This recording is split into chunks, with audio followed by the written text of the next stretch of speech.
Hey everyone, welcome back to another video. Today we will be discussing how you can get Magis TV on Roku. Let's get started. Now, unfortunately, Magis TV is not available on the usual app store of Roku. So you are unable to download it via normal means using the app store available on Roku.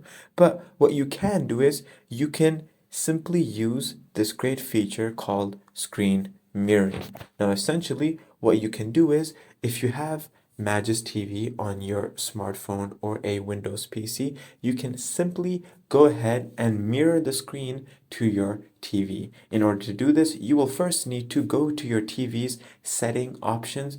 There will be an option for screen mirroring. Go ahead and click on that option, and at the same time, go ahead and open up the screen mirroring settings on your PC or your smartphone. Once you've done that, go ahead and simply follow the instructions, and then you can simply go ahead and connect your Magis TV from your phone or your Windows PC to your TV via screen mirroring. I hope this video was helpful. Thanks for watching.